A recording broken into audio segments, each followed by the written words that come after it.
Video शुरू करने से पहले इन 3 बातों का ध्यान रखना। नमस्ते जय श्री राम साथियों, इस वीडियो को देखने के बाद आपको YouTube पर कोई अन्य वीडियो देखने की आवश्यकता नहीं पड़ेगी, ये मेरा आपसे प्रॉमिस है। बिकॉज इस वीडियो के बाद से आपका एक भी क्वेश्चन नहीं आएगा। जिनका 26 अगस्त को पेपर है HD02 कथा साहित्य का, उनकी एक बुक के अंदर टोटल आपके 19 लेसन है। इस वीडियो के अंदर आपके 19 लेसन की समरी बताई गई है, एकदम अच्छी तरीके से आपको समझाया गया है। इस वीडियो को देखने के बाद आपको पूरी बुक समझ में आ जाएगी। इस वीडियो को देखने के बाद आपको YouTube पर जो भी वीडियो देखोगे वो आराम से आप समझ पाओगे। ठीक है, वीडियो शुरू करने से पहले 3 बातों का साथियों मुख्य रूप से ध्यान रखना है। एक तो वीडियो की दिनांक पर ध्यान मत देना, बिकॉज ये वीडियो बहुत पहले बनाया गया है और सिर्फ आपके लिए इसको वापस री अपलोड किया जा रहा है 5 भागों को टोटल मिला के और 19 लेसन की समरी को। ठीक है, जिससे आप पूरी बुक समझ पाओगे, 19 लेसन को समझ पाओगे, उससे बाहर आपका एक भी क्वेश्चन नहीं जाने वाला है। दूसरा ये कि वीडियो कितना भी बोरिंग क्यों ना लगे, इस वीडियो को पूरा देखना है, क्योंकि अच्छा ज्ञान हमेशा बोरिंग लगता है। बिना स्किप के इस वीडियो को पूरा देखना है। पूरा वीडियो देखने के बाद पूरी बुक आपको समझ में आ जाएगी, ये मेरा वादा है। तीसरी बात है, वीडियो को हाई क्वालिटी के अंदर देखना है और वीडियो को देखने के बाद अपने साथ जो साथी पढ़ रहे हैं उनको इस वीडियो को जरूर शेयर करना है। तो चलिए शुरू करते हैं। हेलो गाइस, आज हम बात करने वाले हैं HD02 कथा साहित्य के बारे में। BA फर्स्ट ईयर वाला को होने वाला पेपर 14 अगस्त को, इसके बारे में बात करेंगे। मैं आपको बता दूं, कथा साहित्य HD02 का टोटल 5 खंड के अंदर विभाजित है। आज हम बात करने वाले एक खंड के बारे में, खंड 1 के बारे में, जिसके अंदर 4 अध्याय आते हैं और कम से कम परीक्षा के अंदर 70 में से 15 नंबर का क्वेश्चन इन 4 पार्टों में से पूछा जाएगा। आपसे वादा करता हूँ 15 में से 15 नंबर आप इस एक वीडियो से ले लोगे। हमें आपको बता दूँ HD02 की हमारे इस चैनल पर सीरीज चल रही है, 5 वीडियो आएंगे, 5 में से 70 में से दोस्तों गारंटी के साथ कह देता हूँ 65% प्लस पर्सन है जो इसी वीडियो के अंदर से देखने को मिलेंगे। विश्वास नहीं है तो पॉलिटिकल वाला पेपर जाके देख लो। टोटल लेसन है दोस्तों 19। आज हम बात करने वाले हैं VMU Kota 2023 examination clear mission 2023, जो हमारे इस चैनल पर ऑलरेडी चल रहा है। बात करते हैं फर्स्ट खंड के बारे में, जो है कथा साहित्य का विकास, यानी जो हमारे पास कथा साहित्य है इसका विकास कैसे हुआ। तो चलो बात करते हैं अध्याय 1 की तरफ। अध्याय 1 हिंदी गद्य का उद्भव व विकास, यानी हिंदी गद्य का उद्भव कैसे हुआ और इसका विकास कैसे हुआ। तो हिंदी गद्य का उद्भव ऐसा माना जाता है कि 10वीं शताब्दी से 13वीं शताब्दी के मध्य माना जाता है, क्योंकि आलोचकों ने बहुत सारे तर्क दिए, इसलिए 10वीं से 13वीं शताब्दी के बीच माना जाता है। गद्य की शुरुआत हुई खड़ी बोली के प्रथम दर्शन गंग द्वारा रचित चंद बरन की महिमा से मिलता है। अब आपको बता देता हूँ कि हिंदी भाषा का विकास कैसे हुआ। ऐसा माना जाता है कि 19वीं शताब्दी से इस मतलब हिंदी भाषा का विकास हुआ था और हिंदी भाषा का विकास में विशेष जो है फोर्ट विलियम की विशेष भूमिका रही। जो फोर्ट विलियम कोलकाता में एक संस्था थी, उसकी बहुत सारी भूमिका रही जो इस हिंदी भाषा को आगे बढ़ाने में। और मैं आपको बता दूं कि 1900 ईस्वी के अंदर इंदुमती की रचना हुई, जो इसको आगे बढ़ाने में बहुत ज़्यादा सहायक हुई। अब बात करते हैं अगले सेकेंड अध्याय की तरफ से। अध्याय 2 हिंदी कहानी का विकास व उद्भव। पहले तो हमने बताया हिंदी गद्य का उद्भव व विकास, सेकेंड में हिंदी कहानी का विकास व उद्भव, यानी हिंदी कहानी का उद्भव कैसे हुआ और इसका विकास कैसे हुआ। हिंदी कहानी का विकास एवं उद्भव द्विवेदी युग से हुआ। मतलब हिंदी कहानी का जो उद्भव हुआ वह द्विवेदी युग से हुआ, द्विवेदी युग। और इंदुमती प्रकाशन 1900 ईस्वी सरस्वती में हुआ। इंदुमती प्रकाशन को हिंदी का प्रथम कहानी भी कहा जाता है। ये किसने कहा? रामचंद्र शुक्ल जी ने माना। 1907 में बंगाल महिला ने एक दुलई वाली प्रकाशित की एवं 1911 में प्रसाद जी द्वारा ग्राम कहानी प्रकाशित हुई। हिंदी कहानी का विकास 5 चरणों में हुआ है। तो पहला चरण था 1830 से 1915 ईस्वी के मध्य, और सेकेंड चरण था 1916 और 1916 से लेकर 1935 के मध्य, जिसे प्रेमचंद का युग भी कहा जाता है। ये आपको ये भी सवाल आ सकता है कि प्रेमचंद का युग किसे कहा जाता है, तो आपको बता देना है 1916 से 1935 के बीच का जो मध्यकाल है उसे प्रेमचंद का युग कहा जाता है। थर्ड है सन 1936 से 1955 ईस्वी के मध्य, और जो चौथा है वो 1956 से 1975 के मध्य, इसे मनोविज्ञान का कहा जाता है। मनोविज्ञान साहित्य का विकास हुआ। और 5वां है 1976 से लेके आज तक। अब हम बात करते हैं इसमें इसी के अंदर अध्याय 3 हिंदी उपन्यास का उद्भव व विकास कैसे हुआ। पहले हमने जाना हिंदी गद्य का उद्भव विकास, उसके बाद कहानी का उद्भव और विकास। अब हिंदी उपन्यास का उद्भव व विकास। कोई भी कार्य करने से पहले उसकी परिभाषा जरूर जान लेनी चाहिए। उपन्यास की परिभाषा क्या है? ऐसी कृत्य जिसका जिक्र किया जाता है और हमारे मतलब ऐसा लगे कि ये हमारे जीवन से रिलेटेड ही जुड़ी हुई है। उसे उपन्यास कहते हैं। और अगर आपको हिंदी में इसका पूरा परिभाषा जाननी है तो इसके आगे भी बताएंगे। मतलब अगर इसकी आपको पूरी परिभाषा जाननी है हिंदी उपन्यास की तो आचार्य भट्ट के अनुसार है वो है किसी अर्थ को युक्ति युक्त रूप से उपस्थित करना ही उपन्यास है। अब बात करते हैं इस विधा का हिंदी में प्रादुर्भाव अंग्रेजी साहित्य के प्रभाव से हुआ। मतलब इस विद्या का जो हिंदी साहित्य में इसका आना हुआ वो था यूरोप के मतलब अंग्रेजी साहित्य के प्रभाव से हुआ। लेकिन ऐसा नहीं है कि पहले भी भारत के अंदर उपन्यास नहीं था, पहले से भी है, लेकिन जो विशेषता है वो अंग्रेजी साहित्य से ही भारत में हिंदी साहित्य में उपन्यास शब्द का प्रचलन हुआ। हिंदी उपन्यास का पहला उद्भव व विकास यूरोप में हुआ। उसके बाद बांग्ला साहित्य के माध्यम से ये विधा हिंदी साहित्य में आई। हिंदी अभ्यास मतलब हिंदी उपन्यास का उदय 1870 से माना जाता है। उपन्यास की परंपरा भारत में संस्कृति से चली आ रही है। आचार्य भारत के अनुसार किसी अर्थ को युक्तिगत रूप से उपस्थित करना ही उपन्यास है। अब वो बात करते हैं सबसे इम्पोर्टेंट और मेन क्वेश्चन की तरफ और मेन पार्ट की तरफ, यानी खंड अ के खंड 1 का लास्ट क्वेश्चन है, लास्ट पार्ट है, वो है उपन्यास व कहानी में अंतर बताइए। उपन्यास व कहानी में अंतर बताओ। सबसे पहले इसकी परिभाषा जान देते हैं। काल्पनिक लोगों और घटनाओं का जिक्र जो मनोरंजन के लिए किया जाता है उसे कहानी कहते हैं। उपन्यास वह वस्तु या कृति जिसे पढ़कर लोगों की ये हमारी है, मतलब लोग ऐसा सोचे कि ये हमारी है, इसमें हमारे ही जीवन का प्रतिबिंब है, उसे उपन्यास कहते हैं। अब अंतर क्या है? कहानी आकार में छोटी होती है, उपन्यास आकार में बड़ा होता है। अब तो सेकंड है कहानी की कथा संक्षिप्त है, वैविध्यहीन होती है और उपन्यास की कथा लंबी व वैविध्यपूर्ण होती है। तीसरा अध्याय है कहानी में कथानक भी हो सकता है और नहीं भी हो सकता है, लेकिन उपन्यास में कथानक अनिवार्य रूप से होता है। दोस्तों आई होप ये वीडियो अच्छा लगा तो लाइक शेयर सब्सक्राइब करना। अब कल 5 बजे आने वाला है इसके खंड 2 यानी खंड 2 के बारे में जानना है तो चैनल को सब्सक्राइब करना और घंटी को दबाकर ऑल पर सेट करना। उसके 5 पार्ट है, कल उसके बारे में जिक्र करेंगे। धन्यवाद, जय हिंद जय भारत। मिलते हैं किसी और वीडियो के साथ, तब तक बने रहे हमारे पक्षा वीडियो के साथ। जय हिंद जय भारत, राम राम। हे गाइस, आज हम बात करने वाले हैं हिंदी साहित्य ब खंड 14 अगस्त को जो आपको पेपर होने वाला है उसके बारे में। ऑलरेडी हमने खंड अ के बारे में बात कर ली है। इससे पहले इस वीडियो को देखने के बाद खंड अ वाला वीडियो जरूर देखें, क्योंकि उसके अंदर हमने जो हिंदी साहित्य का HD 02 14 अगस्त को आपका पेपर होने वाला है उसका अ खंड के बाद में बात की है जो था हिंदी साहित्य का विकास। तो चलिए बात करते हैं अब आज खंड ब के बारे में। उससे पहले बता दूं हमारे चैनल पर सीरीज चल रही है 5 वीडियो की, 5 वीडियो आएंगे HD 02 के।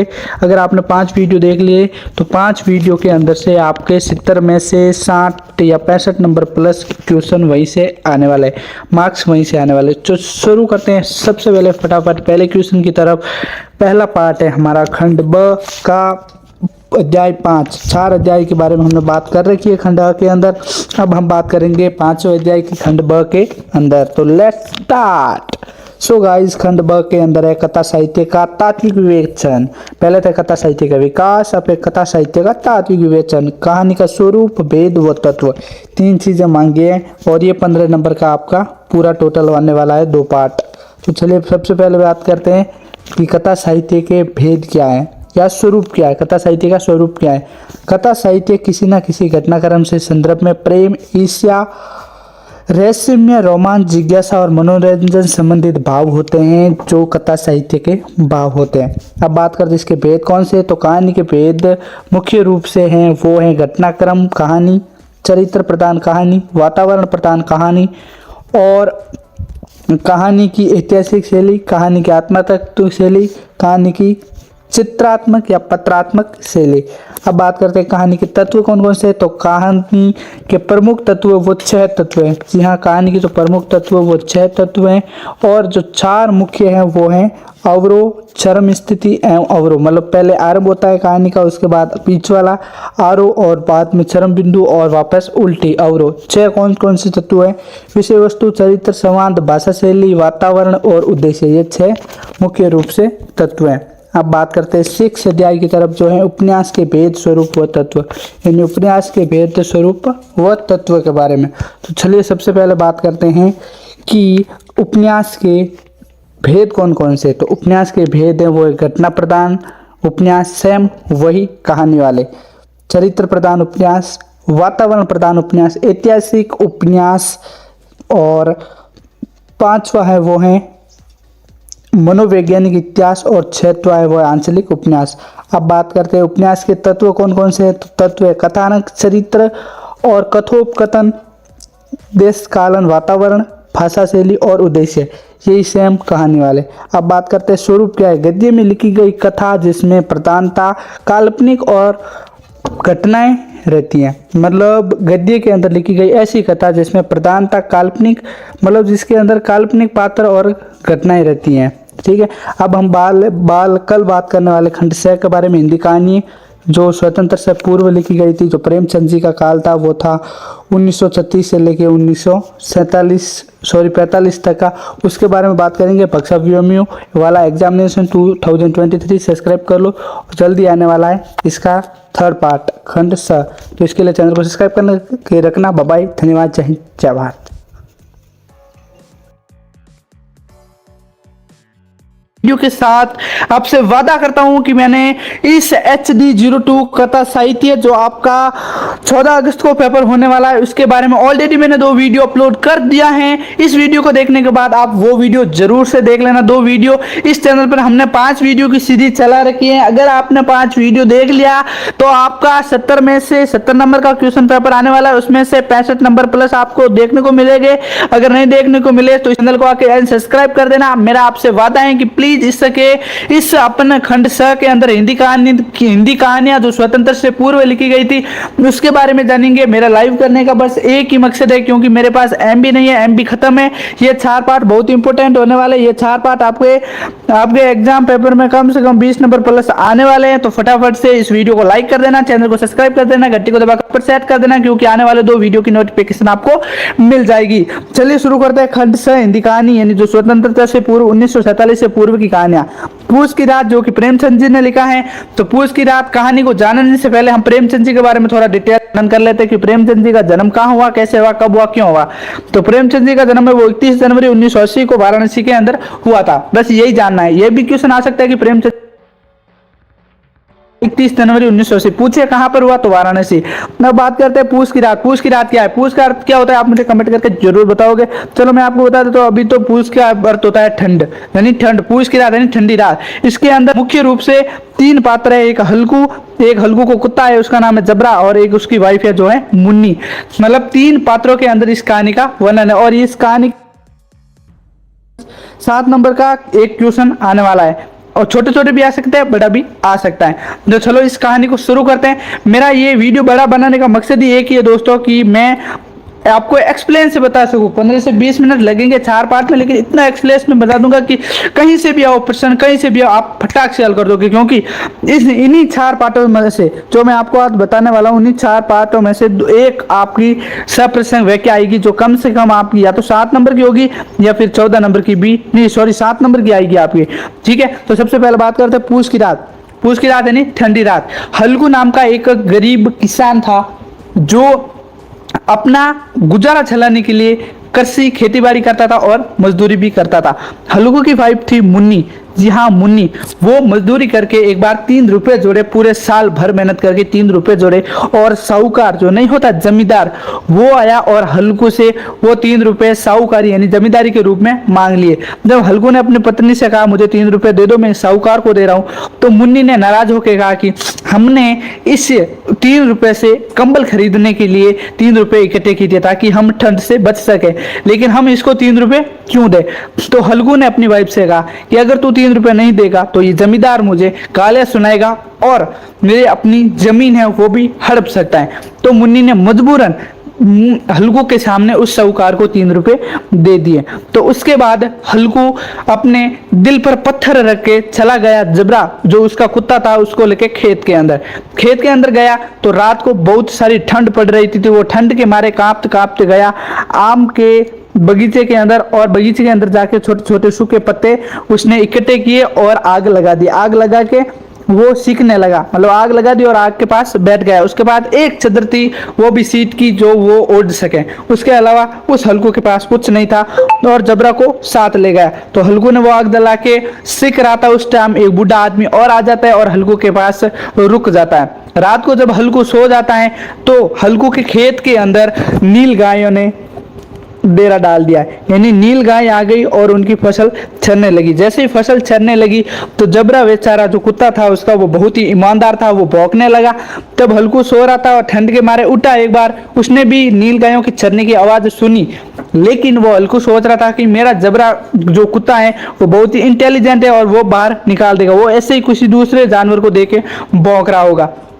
लेकिन जबरे ने जैसे तैसे करके उन नील गायों को बाहर तो निकाला, लेकिन सुबह तक जब हल्कू उठा तो उस हल्कू ने क्या देखा, उससे पहले जानने से पहले प्लीज दोस्तों अभी तक आपने चैनल को सब्सक्राइब नहीं किया तो सब्सक्राइब कर लो। फिर हल्कू की बीवी आती है मुन्नी, जो हल्कू को उठाती है और हल्कू को कहती है कि हमारे खेत के अंदर से जितना भी सारा अनाज था, जितनी फसल थी, वो सारी नष्ट हो चुकी है और नील गायों ने खा ली है। जैसे यह हल्कू बात सुनता है वो खुशी से चिल्ला उठता है कि कम से कम अब घर पे सुकून की नींद तो ले सकता हूँ, अब कम से कम इस साहूकारों से छुटकारा तो पा सकता हूँ, गई फसल आराम से अब नींद लूंगा और बिना किसी टेंशन के।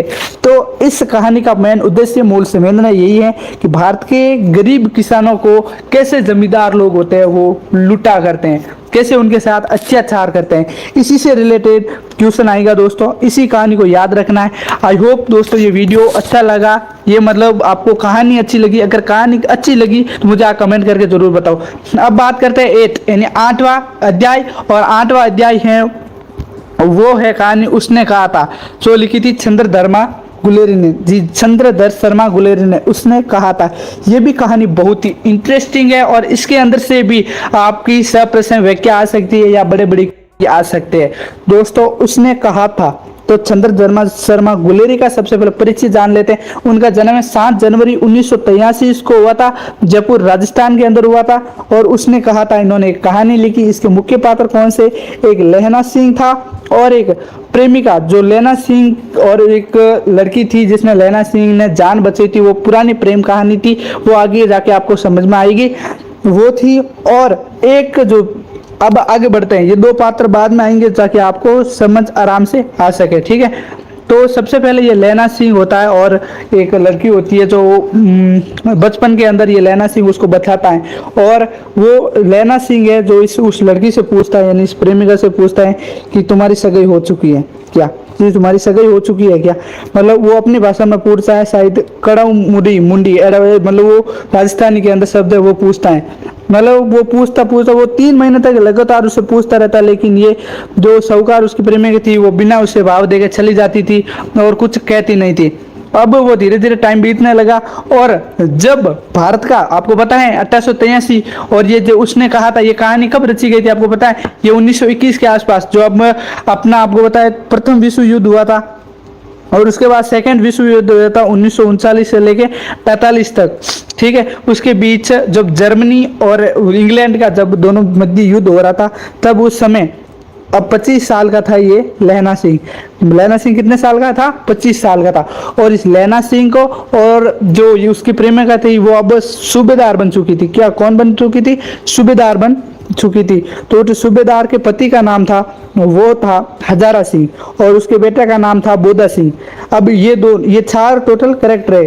क्या, सूबेदार जो इसकी प्रेमिका थी लैना सिंह की, वो सूबेदार थी, और उसका बेटा था बोध सिंह था, और हजारा सिंह उसका पति था। तो इन तीनों को अंग्रेजों द्वारा जर्मनी के युद्ध के लिए रवाना कर दिया गया था। तो जो ही रवाना करने से पहले जो ये सूबेदार साहिबा थी, ये लैना सिंह को बुलाया, और सूबेदारनी ने लैना सिंह को कहा कि जिस तरह तुमने बचपन में मेरी जान बचाई थी, उसी तरह तुम मेरे पति हजारा सिंह और मेरे बेटे बोधा सिंह की जान बचाना।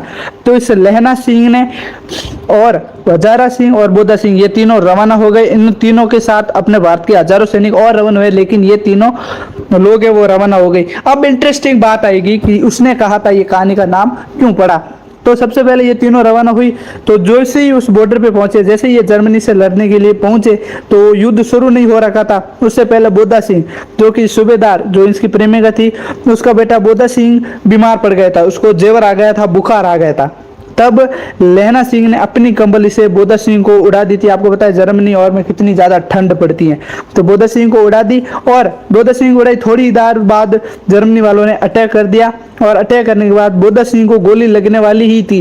तो उससे पहले लैना सिंह को पता था इनको बचाना है, तो लैना सिंह खुद को, मतलब बोधा सिंह के आड़ा अपने राजस्थान के आगे आ गए और खुद गोली खा गया। जैसे ही गोली खा गया तो आपको पता है वो इंग्लैंड वगैरह से जो भी थे वो सहायता भेजी गई थी, तो वो लड़ता गया इनके सामने हजारा सिंह और बोधा सिंह को बचाने के लिए।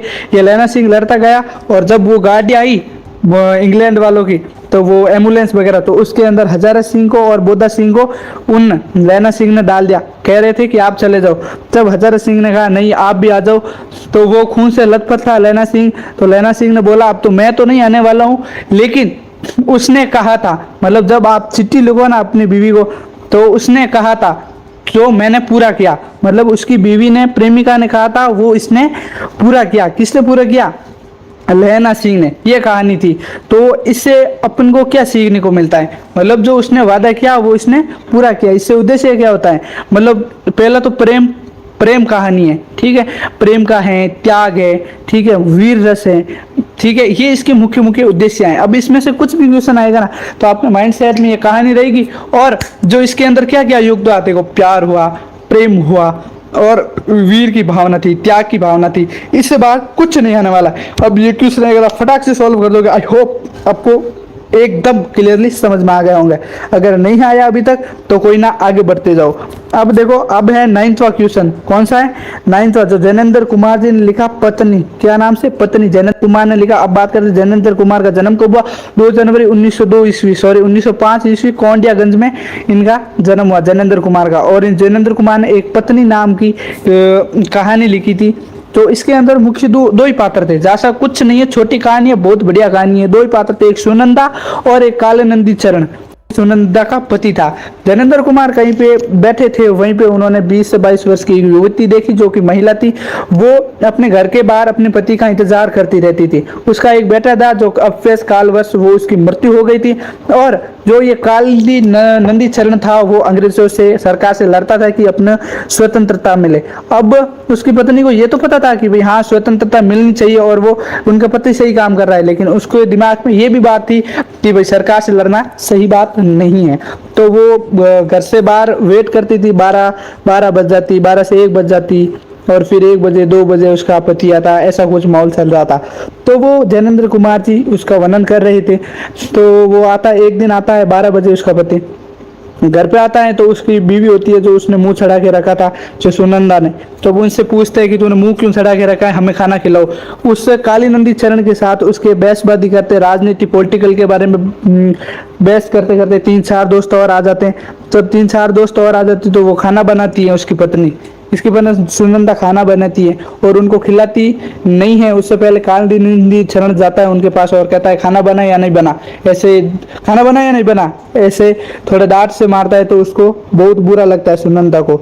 ये वो सुनंदा कहती है कि आप प्यार से भी तो बोल सकते हो। तो कालिंदी चरण वो थोड़ा उदास हो जाता है, मतलब गुस्सा हो जाता है और अपने दोस्तों को कहता है चलो बाहर चलते हैं, यहाँ पे खाना नहीं खाएंगे, खाना खाएंगे बाहर। तो ऐसे जैसे ही ऐसा कहते तो उसकी पत्नी थाली भर के ले आती है और लाके कालिंदी चरण और उन सबके सामने रख देती कि लो खा लो।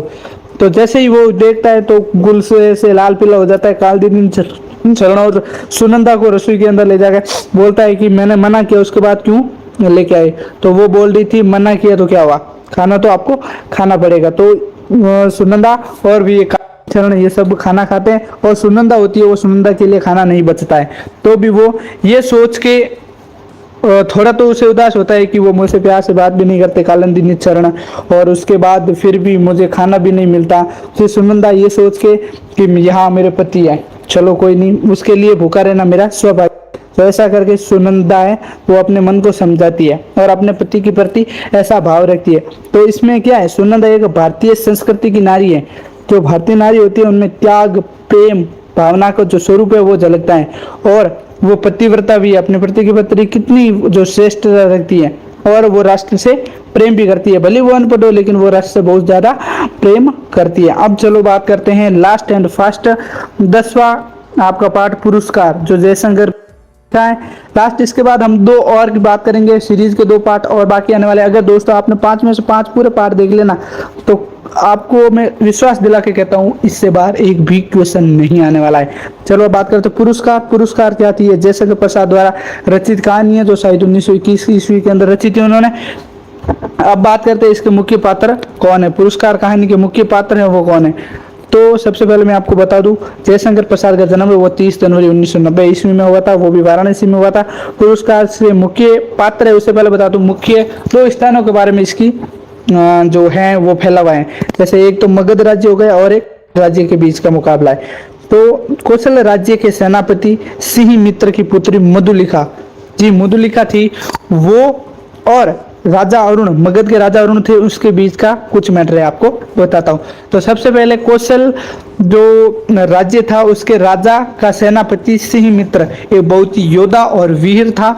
उसने और राजा की सहमति से और राज्य के कानूनों द्वारा भूमि पूजन या कृषि पूजन के लिए सभी को आमंत्रित किया गया था। तब उस समय मगध का कुमार जो था वो अरुण, मगध का कुमार अरुण था, वो भी इस सभा के अंदर आया और उसने मधुलिका के माधुर्य भाव को और वो एकदम मतलब साधु भाव को उस भाव देखा, तब उसको ये मधुलिका है वो पसंद आ गई थी। तो उसने वहां पे प्रेम का निवेदन कर दिया और उन्होंने मानो प्रपोज कर दिया।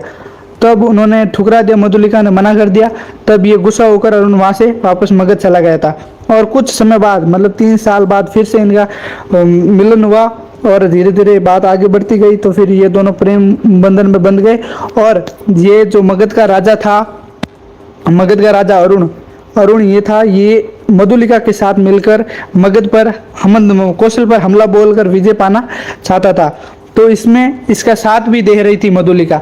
जैसे ही था साथ दे रही थी, जैसे ये हमला करने वाला था उससे पहली रात मधुलिका ने इसको बंदी बना लिया। किसको? मगध के राजकुमार अरुण को बंदी बुला के कौशल के राजा के सामने रख दिया। जब राजा ने उसको प्राण दंड दे दिया, प्राण दंड देने की घोषणा कर दी और प्राण दंड देने ही वाले थे, उससे पहले इससे पूछा, किसे? मधुलिका से, कि तुझे उपकार में क्या चाहिए? तो मधुलिका ने पूछा कि मुझे उपकार में इस अरुण कुमार के साथ ही मुझे भी प्राण दंड दे दिया जाए। तो ऐसी होती है वीर, त्याग, पतिव्रता या जो भी प्रेमिका व्रता, ऐसी नारी होती है। उसके बारे में ये पूरा कहानी बताई गई है।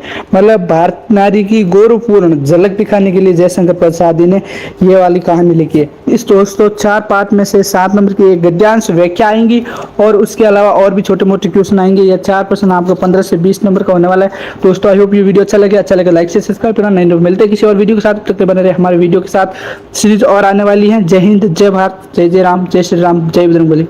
कर दो बोली।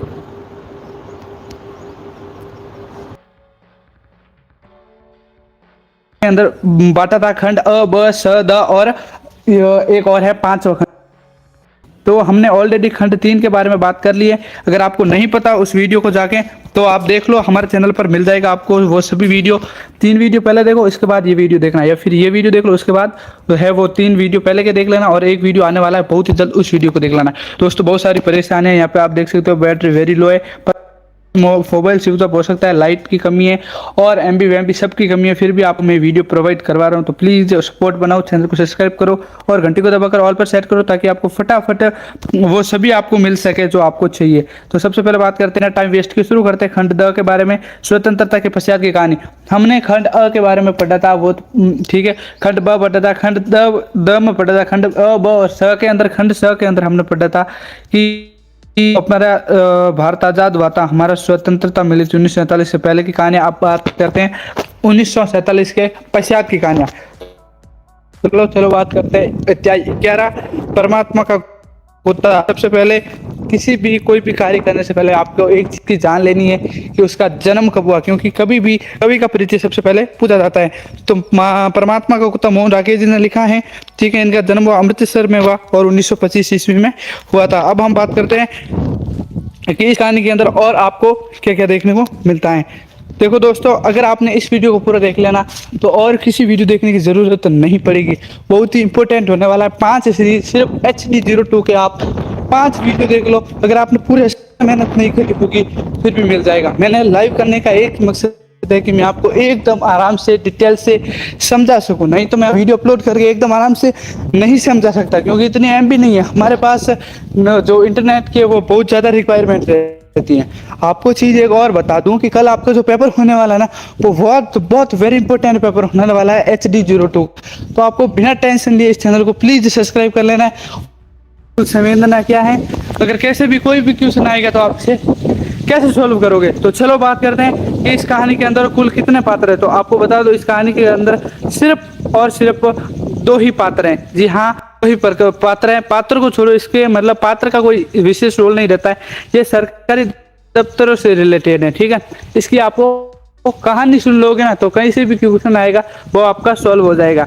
इसकी कहानी क्या है कि पुराने समय में आपको पता है 1947 को जब देश आज़ाद हुआ तो उस टाइम पे बहुत सारे दफ्तरों तक का कार्य नहीं हुआ करता था।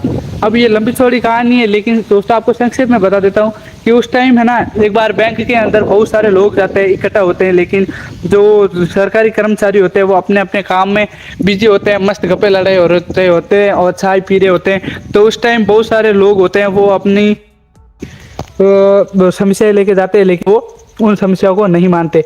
तो एक बुढ़ा आदमी होता है, वो चला जाता है उस बैंक के अंदर। 3-4 दिन से रोजाना 3-4 महीने से रोजाना वो उस अधिकारी को चक्कर काटता है, लेकिन उसका काम नहीं होता, क्योंकि वो पाकिस्तान से आ रखा था और भारत के अंदर उसे जमीन का टुकड़ा चाहिए था। तो उससे रिलेटेड वो आया था और उसने क्या किया, उस बुढ़े आदमी ने दफ्तर वालों को, सरकारी लोगों को गालियां शुरू कर दी, गालियां बकी, और उसने कहा मेरा आज काम नहीं होगा ना तो मैं इस बैंक से बाहर नहीं जाने वाला हूँ। तो उसकी बात तो सुन ली और सुनने के बाद उसका काम हो गया। उसका मतलब ये है कि अगर आपको सरकारी काम करवाना है तो उससे लड़ना होगा, झगड़ना होगा और भिड़ना होगा। अतः इस कहानी की मूल संवेदना है कि सरकारी दफ्तरों में व्याप्त लाली की भ्रष्टाचार तथा उद्देश्यीकरण का सदैव चित्रण किया है। जी हाँ, मोहन राठी जी ने जो सरकारी अफसर थे उनके बारे में जो भी उन्होंने बहुत गंदी गंदी गालियां बोली होती हैं और जो उद्देश्यीकरण होता है उनका भ्रष्टाचार के प्रति, उनकी भ्रष्टाचार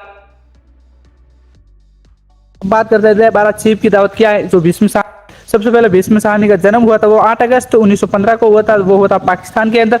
अब ये चीफ की दावत क्या है, ये कहानी बहुत ही इंटरेस्टिंग होने वाली है। अगर ये सुन लिया ना दोस्तों, इसके अंदर 100 ये इसमें संवेदना है कि आपके एक गद्यांश जरूर आएगा। तो इसके अंदर मुख्य पात्र है उसकी माँ और एक सामनाथ, जो उसका बेटा है। सामनाथ एक मध्य वर्गीय लड़का होता है, मतलब मध्य वर्ग समझ लेते हो, नहीं तो अमीर नहीं गरीब, मध्य वर्ग का होता है। और वो उसका जो चीफ है वो बहुत ही अमेरिका से आ रखा था और वो बहुत ही इंटेलिजेंट होता है। तो वो उसको बुलाता है ये सामनाथ, और उसको जब घर पे बुलाता है चीफ को, तब उसको माँ को देखता है तो उसे पता चलता है कि इस चीफ अब मेरी माँ को देख के वो नाराज ना हो जाए, तो दिखावे की चीजें करता है, बहुत सारा घर में साफ सफाई करवाता है और आधुनिक चीजें लेके आता है, तब कि उसके लेवल की नहीं होती, उसके पास इतने पैसे नहीं होते, फिर भी वो अपने घर को सजाने में लग जाता है। और अपनी माँ को पूरा नहीं होती है, तो वही बूढ़ी होती है, तो सोच रहा था कि चीफ वो है जो वो नाराज हो जाएगा, इसलिए मैं माँ को बाहर निकाल देता हूँ, वृद्धाश्रम निकाल देता हूँ। तो इस सारी बहुत सारी कमियों के वजह से उसकी माँ होती है वो बहुत ही दुखी रहने लगती है। एक बार चीफ आता है, 2 बार आता है, तीसरी बार आता है जब मध्यवर्गीय, तो उसकी माँ होती है जो चीफ जैसे ही खाना खा के उठता है तो उसकी माँ के ऊपर नजर जाती है चीफ की, और फिर वो चीफ उसकी माँ के पास जाता है और उनसे पुरानी समय की कहानियां सुनता है। जब वो माँ से प्रसन्न हो जाता है तब उसका बेटा भी माँ से मिलता है, तो माँ ने हरिद्वार जाने की इच्छा जताई थी। उसके बारे में उसकी मूल संवेदना है मध्यवर्गीय व्यक्ति की असंहिता और उसकी महत्वपूर्ण में पारिवारिक रिश्तों की विधान कौन रहा है। तो जल्दी जल्दी इसको मुझे कंप्लीट करना होगा। अगर आपको पूरा चाहिए तो सुबह 6 बजे इस वीडियो इस चैनल पे आ जाना। कमेंट जितने ज्यादा होंगे उतना जल्दी जल्दी करने की कोशिश करेंगे। और वापसी जो उषा प्रियमंदा ने लिखी है, जो उनका जन्म कानपुर में हुआ 24 सितंबर 1930 को हुआ था।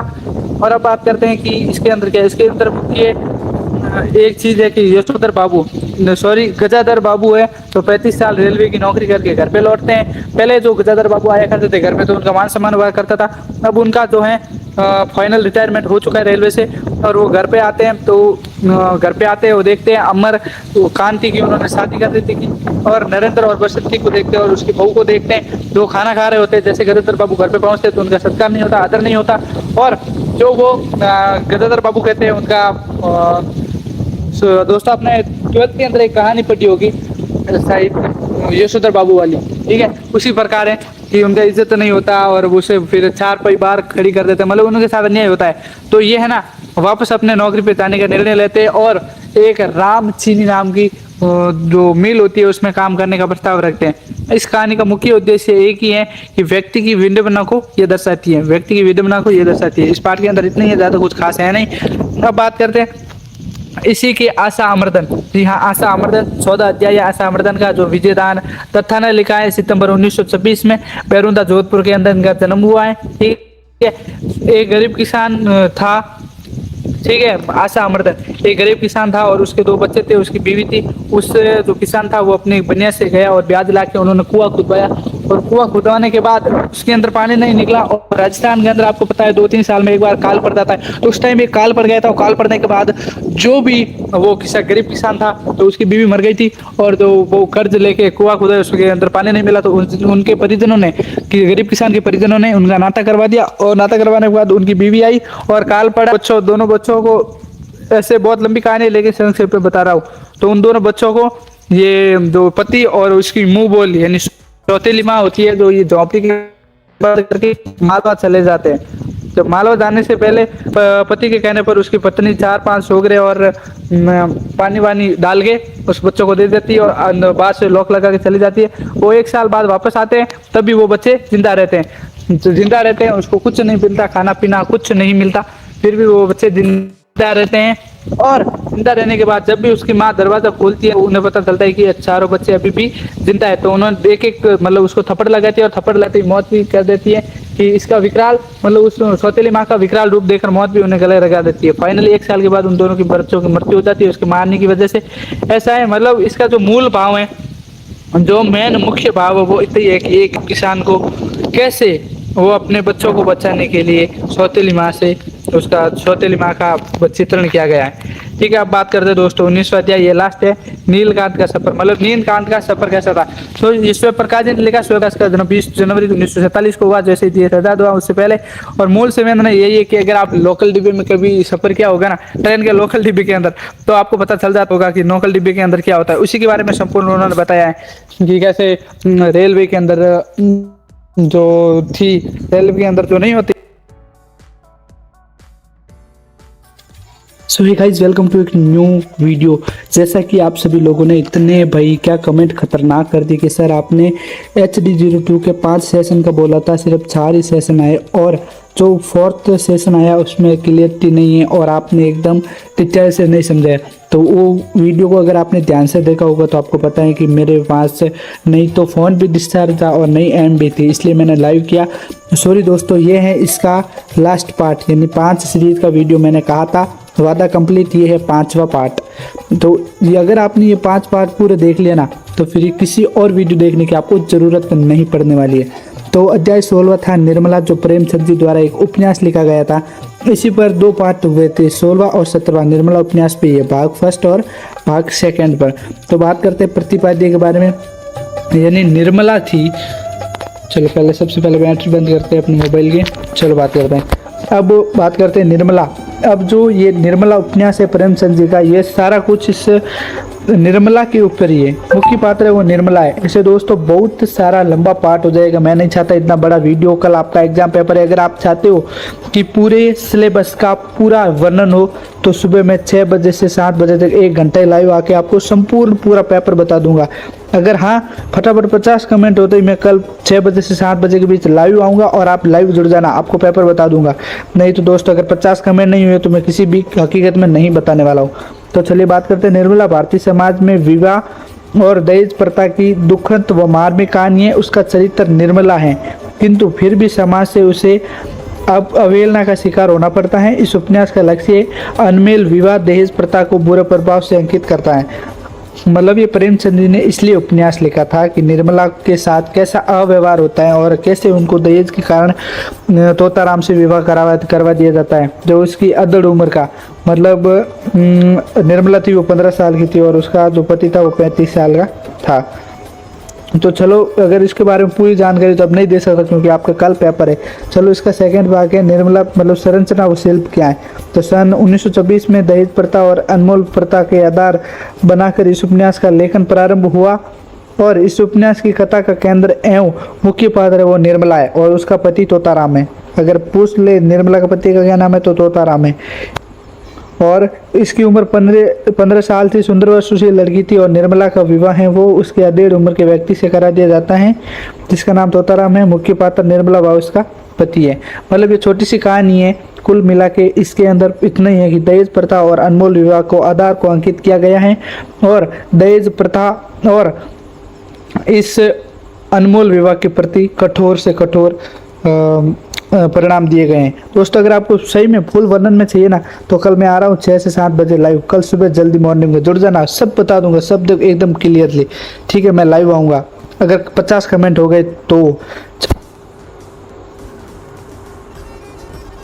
अब हम बात करते हैं अध्याय 18 के बारे में, महाभोज मनु भंडारी के बारे में। भाग 1, प्रतिपाद्य 1982 में इसका प्रकाशन हुआ और 1979 के अंदर इसका लिखने का प्रारंभ हो गया था। मनु भंडारी द्वारा प्रकाशित महाभोज का उद्देश्य आपातकाल के बाद के राजनीतिक परिदृश्य का प्रमाणिक चित्रण किया गया है।